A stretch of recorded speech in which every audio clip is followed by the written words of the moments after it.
world, to mislead the world by bringing this internal politics of DRC into this forum. And we thank India for organizing all this, but it's better not to mislead the world. There are certain solutions that are going forward, and Rwanda would like to have our neighbor to take privilege of the peaceful solutions of the conflict. Thank you so much, Excellency. Merci beaucoup. Vous aurez pu parler en français aussi. Mais je parle et j'entends l'anglais, puisque j'ai compris que vous parliez pour vos autorités aussi, qui les écoutent, que vous les avez défendues. Ça, je vous comprends bien, vous êtes dans votre rôle. Mais vous savez très bien que depuis 1994, s'est passé une tragédie au Rwanda, le génocide. Nous avons tous condamné ce génocide en présence des troupes des Nations Unies au Rwanda. Et la République démocratique du Congo, vous êtes d'accord avec moi, n'était pas impliquée dans le génocide. Ça, nous sommes d'accord. Est-ce que le Congo a fait le génocide au Rwanda? Mais quand même, vous souvenez Non, je pose la question d'abord. Se souvenir, c'est autre chose. Je dis, est-ce qu'au déclenchement du génocide, la République démocratique du Congo était au Rwanda? C'est non. Et c'est au contraire... La force congolaise n'a pas été aux côtés des génocidaires avant? Non, vous savez que quand vous parlez... Asseyez-vous, s'il vous plaît. Vous savez que quand vous parliez, je vous laisse... Non, please. C'est très intéressant, madame. Vous avez peur de quoi? La vérité est claire, pas comme l'eau des roches. Tout le monde sait très bien que le Congo est victime de sa politique de l'hospitalité. Quand on a tué les gens au Rwanda, et quand les Tutsis ont voulu se venger, 2 millions de personnes ont traversé notre frontière commune. Je ne suis pas en train de raconter des histoires. Et sont venus dans les provinces du Nord et du Sud Kivu. En présence, s'il vous plaît, des troupes des Nations Unies qui étaient là-bas, qui auraient pu, à ce moment-là, séparer les civils et les militaires et désarmer les militaires avant d'entrer sur le territoire congolais. Et plus tard, à l'époque de Mobutu, on va organiser la tripartite Rwanda, Zaïre, devenir la République démocratique du Congo, et les HCR, sous le gouvernement Léon Kengo Wadondo. Et nous avions désigné le site où on devait éloigner les réfugiés rwandais pour éviter qu'ils ne constituent une menace pour leur pays, à au moins 150 km de la frontière commune. Et au moment de le réaliser, ce n'est pas la République démocratique du Congo qui a dit non. Et après, vous avez pris le prétexte, puisque vous avez hébergé les Hutus chez vous, c'est une menace contre nous, et donc, une guerre des agendas. Vous allez recruter Laurent Désiré Kabila d'heureuse mémoire.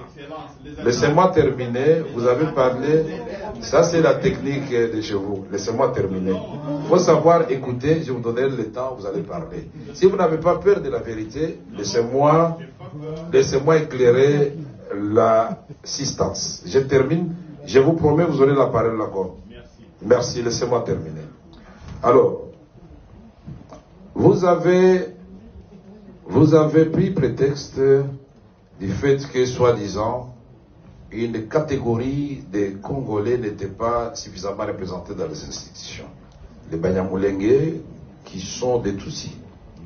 Mais alors qu'en ce moment-là, paradoxalement, les ministres des Affaires étrangères, c'était Bizimakara et les Tutsis. Et je peux vous citer la liste longue. Tous les services de sécurité, c'était les Tutsis. Les chefs d'état-major général de l'armée congolaise, non seulement Tutsis, mais du Rwanda, James Kabarebe. Qui peut être aussi généreux pour prendre un ressortissant voisin pour en faire son chef d'état-major général? Vous ne trouvez pas que le Congo était très gentil et très généreux et victime de sa générosité? Et en 1998, le 27 juillet 1998, quand Laurent Désiré Kabila, lassé, la population lassée par des violations à répétition des droits de l'homme, des soldats rwandais qui avaient accompagné les forces de libération, il devait faire un choix. Ou il est du côté du peuple, ou il demande aux officiers et soldats rwandais et ougandais de rentrer chez eux. Le 27 juillet 1998, il a fait le choix du Congo. Et comme par hasard, le 2 août 1998, nous sommes envahis par le Rwanda et l'Ouganda.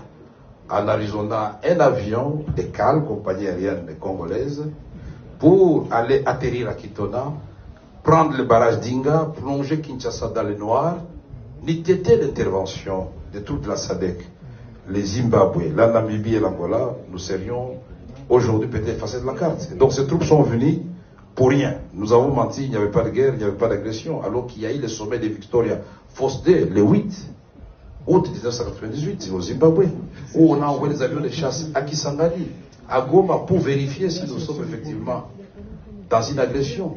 La communauté internationale dit combien d'années pour reconnaître?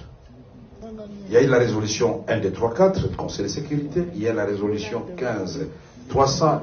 Quand vous, les Rwandais et l'Ouganda, vous êtes battus dans la ville de Kisangani, en tuant des jeunes, des femmes, en les jetant dans les rivières, là aussi c'était pour sécuriser le Rwanda? Non. C'était les minéraux du Congo, de l'or, de la province orientale. Et donc, je peux vous faire un développement pour vous démontrer que, mon cher, vaut mieux que nous vivions en bonne entente en tant que voisins. Et pour vivre en bonne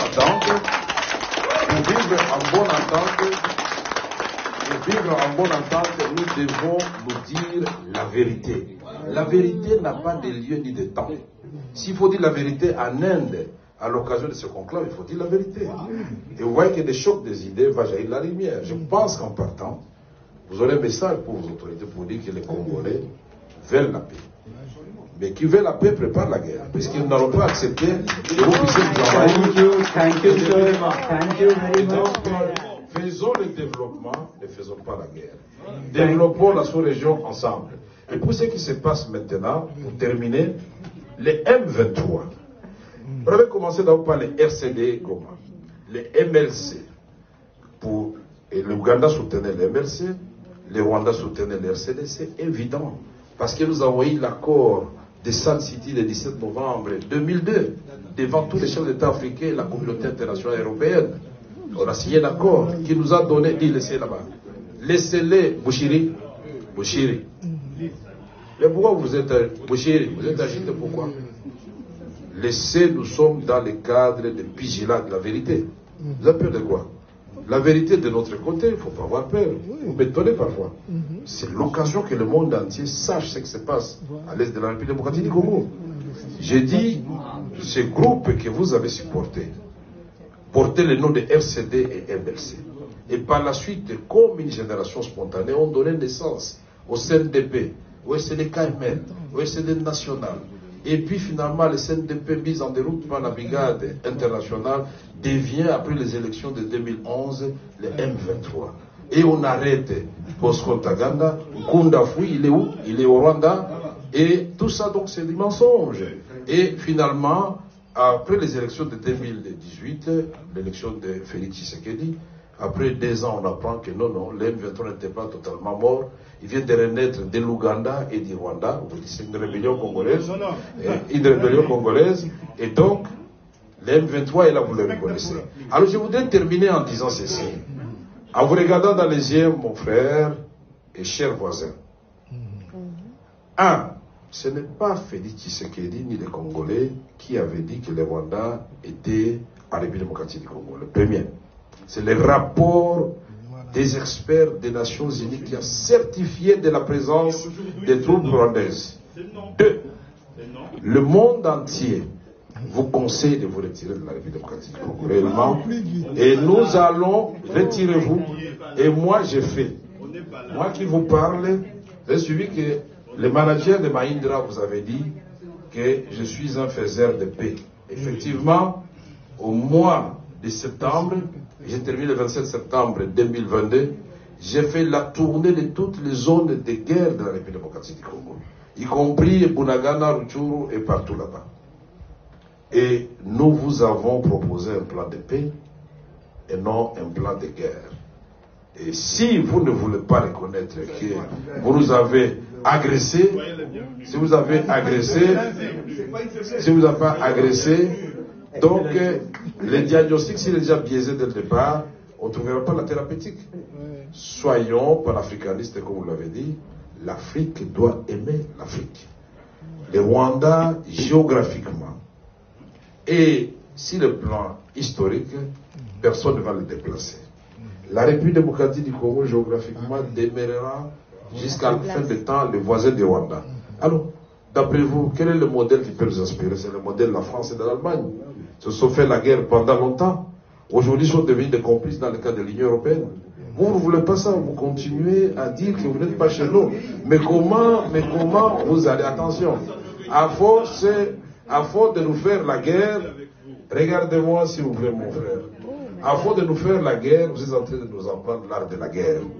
Et cet éléphant qu'on appelle la République démocratique du Congo, aujourd'hui, aux jambes un peu brisées, il va s'élever, il va marcher. Mais il ne va pas marcher sur vous. Il va tirer tous les deux voisins vers le développement, vers les rendez-vous avec l'espérance. Parce que notre vocation à nous, ce n'est pas de faire des guerres à des voisins ou ailleurs. Notre vocation à nous, tel que Dieu a placé le Congo au cœur de l'Afrique, c'est de vous aider. Là où vous êtes défaillant sur le plan des ressources naturelles, à vous amener dans le cadre d'une coopération mutuellement avantageuse, à vous sentir à l'aise. Votre semblant d'épanouissement avec les économies respectives. L'organisation de ces assises traduit sans limite la volonté de l'Inde de renforcer la coopération avec l'Afrique. Il est donc de toute évidence que cette relance ne sera pas efficiente sans la prise en compte d'atouts de pays africains et particulièrement de la République démocratique du Congo, mon pays. Aussi aux dimensions continentales, avec des atouts innombrables et inégalés, la RDC est le cœur de l'Afrique, comme nous avons l'habitude de le dire. Mesdames et messieurs, différents rapports des Nations Unies sur le commerce et le développement indiquent que l'Afrique est la région la plus rentable du monde et enregistre les taux les plus élevés de rendement des investissements directs étrangers.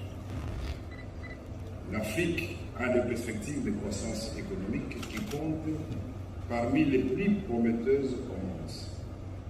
Elle possède des réserves en ressources naturelles qui font espérer un avenir prometteur pour le développement des chaînes de valeur. Elle a une population jeune en expansion constituant une main-d'œuvre, un marché formidable.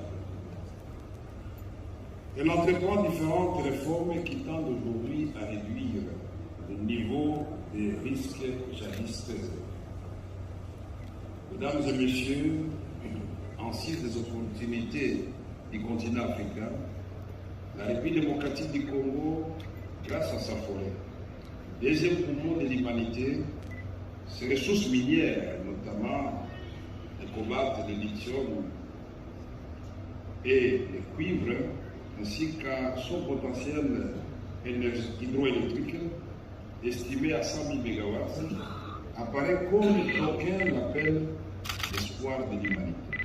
À ce moment où notre planète est en train de brûler par la suite du réchauffement climatique. Ce n'est pas exagéré de dire que grâce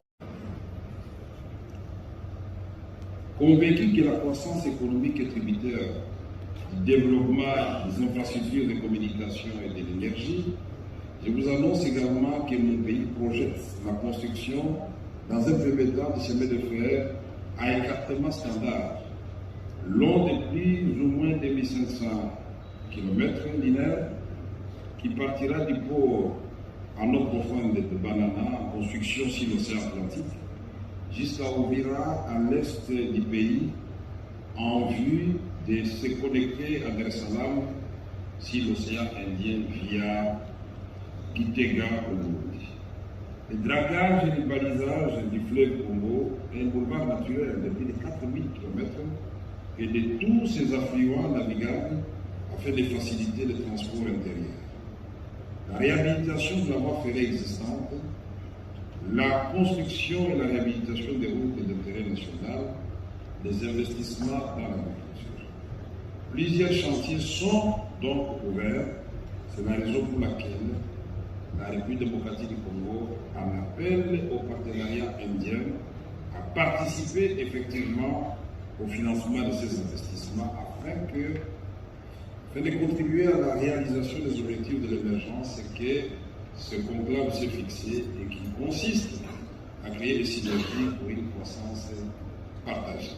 Mesdames et messieurs, pour terminer, une fois de plus, je vous convie à la session spéciale de la République démocratique du Congo qui se tiendra demain à partir de 10h. D'ores et déjà, je vous souhaite la bienvenue. Je vous remercie.